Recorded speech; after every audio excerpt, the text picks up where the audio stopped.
Q&A, and there are two attendees who are, one person has been raising the hand. So we'll go by the order which we received.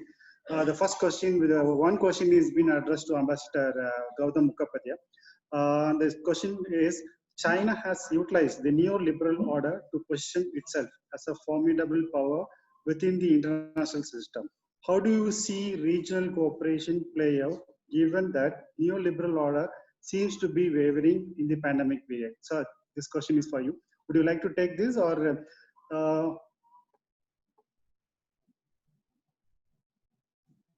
up to you how you wish to conduct it. All right, sir. One question is right now for you, so we'll go with you. Then we'll go with the other panelists. Okay. So I think the question actually refers to both the neoliberal order and regional cooperation, which are not necessarily very closely linked. In terms of the neoliberal order, in some ways I actually addressed it, of course, in fleeting, passing, when I said that, we talked about the tricentric powers. Basically, the world has already moved. In some ways, at least the major powers have moved away from what is essentially a liberal and order which is concerned in one way or the other with the interests of the whole world, to much more selfish interests. And I did say that even this whole notion of globalization and convergence was built on that whole idea. And the emergence of leaders like President Trump has completely exposed that. So what you have now is a much more selfish power centers, and that's not limited to the United States, which on the whole is not very conducive to regional cooperation. So this is what we are seeing at the moment. Now, this could work to the advantage of China, given its sort of growing economic preponderance and the fact that it is much more proximate in the Indo-Pacific. And as many speakers have pointed out, many of the economies of the Indo-Pacific are very closely integrated, both East Asia as well as Southeast Asia, very closely integrated to China, including actually the United States. And that this kind of decoupling is difficult enough for the US. It's going to be very difficult, if at all they ever think of it, for Southeast Asia or East Asia. So the fact is that what I think the main point that I would like to convey here is that this does throw often up an opportunity for an alternative to an either sort of major power-led world, or including a China-led world, and in terms of much greater collective self-reliance in East and Southeast Asia and South Asia.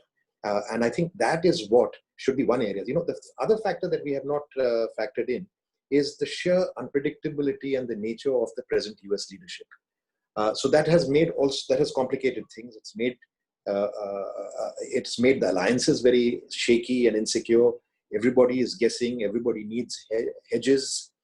So given all that, I think this idea of a collective self-reliance of countries of East and Southeast Asia against US unpredictability and Chinese assertiveness is something that I think we could explore.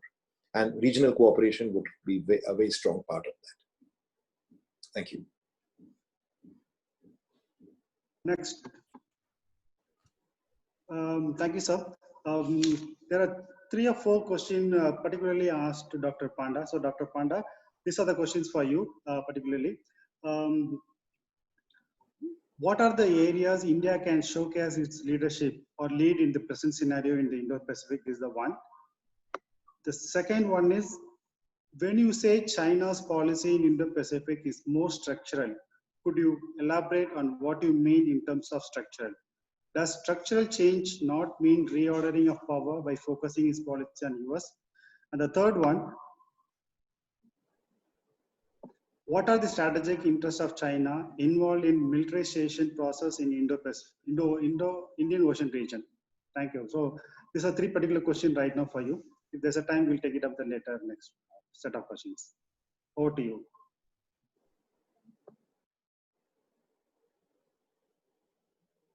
Unmute and then. Yeah. Can you hear me now? Okay. Yeah.